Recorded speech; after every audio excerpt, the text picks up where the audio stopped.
সারা হয় নাই, যদিও সারা হয় নাই, কেননা সমস্যা হয়ে গেছে। আপনার দোয়া করবেন। আমি ছোটবেলা আগে সময় নিজেদের বাসায় গেছি, আমি থাকছিলেন, উনি একটা কথা বললেন, কিছু আওয়ামী লীগের লোকজন বিএনপির মধ্যে কিছু লোকদেরকে লোক দেখিয়ে তাদের মধ্যে অনুপ্রবেশ করছে এবং বিভিন্নভাবে তদবির করে তাদেরও আবার কিছু বন্ধুবান্ধবদের করে চেষ্টা করছে।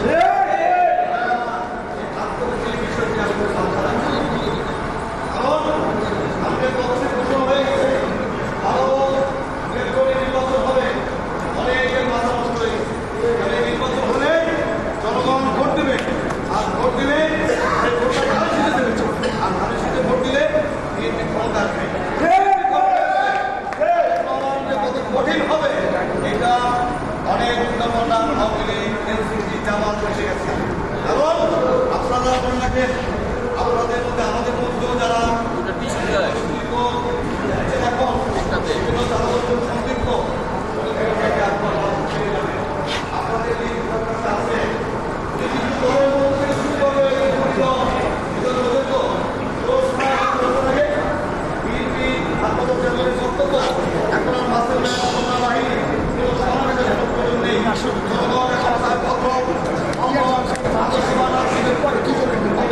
সেবা অনুসরণ দেখতে পাবেন, তাদেরকে আমার দল ক্ষমতা ছিল 13-3 বছরের রাজনৈতিক জীবনে শহীদ রাষ্ট্রপতি বিশ্বের মানচিত্রে এত বড় রাজনৈতিক ব্যক্তিত্ব কেন হলেন? তার নৈতিকতা, তার আদর্শ, তার সততা, তার ব্যক্তিত্ব। এই দেখেন একজন শিক্ষক মাইলস্টোনে মারা গেছেন, উনি কিন্তু তার খালাতো করে খেলার মেয়ে, তাদের জন্য যোগাযোগ ছিল।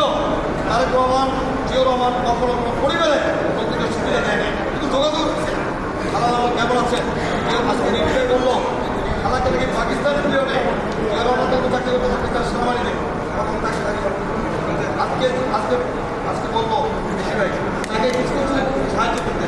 অর্থাৎ জিয়াউর রহমান কিন্তু যারা একটু অসহায় ছিল তাদের কাছে বিমুখ ছিল। আপনার আত্মীয় স্বজনদেরকে আপনার হেল্প করার অধিকার আপনার আছে, এটা আল্লাহ বলেছে আপনি হেল্প করবেন, কিন্তু দেখেন স্বজন প্রীতি করেন। অতএব তার সৈনিক তো আমরা আর দর্শন বা আমাদের বক্তারা স্বামী ভাই বললেন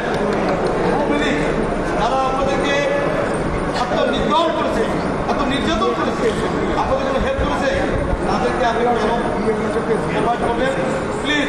এটাকে যদি কেউ করেন সুনির্দিষ্ট প্রমাণ পাওয়ার সঙ্গে সঙ্গে আপনি দল থেকে আজীবন জন্য বহিষ্কার তো হবেনি, আইনের কোনো সুযোগ নেই। যদি এর মধ্যেও ভুলবশত কেউ যদি ফর্ম ফিল আপ করে ফেলে আর যদি আপনারা জানতে পারেন আমাদের এই নেতৃবৃন্দকে আপনারা অবহিত করবেন।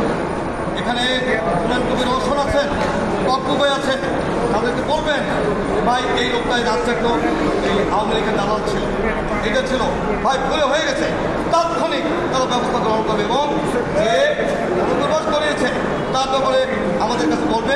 আমরা আমাদের মহানগর উত্তর বিএনপির সংগ্রামী আহ্বায়ক জননেতা জনাব আমিনুল হক সাহেবের কাছে আমরা আবেদন করব উনি ব্যবস্থা গ্রহণ করবেন। এবং পাশাপাশি একটা কথা বলতে চাই, আমরা ঢাকা মহানগর উত্তর বিএনপি অত্যন্ত সুশৃঙ্খল, অত্যন্ত একনিষ্ঠ এবং সংঘবদ্ধ এবং ভ্রাতৃত্ববোধের মধ্যে দিয়ে জনতা জনাব আমিনুল হকের নেতৃত্বে আমরা সুন্দর সুচারুভাবে আমরা এটা সুন্দরভাবে পরিচালনা করছি এবং আমাদের যেহেতু কোনো সমস্যা হচ্ছে না, ভবিষ্যতেও কোনো সমস্যার সম্মুখীন আমাদের হতে হবে না। এই জন্যই যে তারেক রহমানের উপদেশ নিয়ে আমাদের জনতা জনাব আমিনুল হক সাহেব যেভাবে এইটাকে পরিচালনা করছেন, অতএব বাংলাদেশের একটি মডেল বাংলাদেশ জাতীয় দল ঢাকা মহানগর উত্তর বিএনপি। অতএব বক্তব্যের পরবার বৃদ্ধি না করে আপনাদের বলবো বা সবাইকে বলবো এখানে আমাদের মহানগর নেতা হুমায়ুন কবির রশদ সাহেব আছেন, আপনারা তাকে যে কোনো সময় ডাকবেন, ডেকে সুন্দর সুচারুভাবে একদম আওয়ামী লীগ বেশি মুক্ত, স্বৈরাচার ও খারাপ লোক মুক্ত একটা সদস্য নবাব ফর্ম আপনারা করবেন। এবং আমি আপনাদেরকে অনুরোধ করবো যারাই ফর্ম ফিল আপ করবেন সঙ্গে সঙ্গে এই পৃষ্ঠায় ফর্মটাকে ফিল আপ করবেন। আপনার ভোটার আইডি, আপনার ফোন নাম্বার, আপনার ক্লিনিক নাম্বার, আপনার ফেসবুকের আইডি, আপনার নাম্বার, আপনার হোয়াটসঅ্যাপ নাম্বার এটা অবশ্যই লিখে দিতে বলুন, করবেন না। মনে রাখবেন এই ভোটার আইডি, এই ভোটার সদস্য একটি আপনার জন্য অনেক সম্মানের প্রয়োজন। ইনশাআল্লাহ এইটা আপনারা ফিল আপ করতে ভুল করবেন না। একটা বিএনপির সদস্য এক সময় আপনি চিন্তা করতে পারবেন না যে কত সম্মান হবে এই দেশের জনগণের কাছে।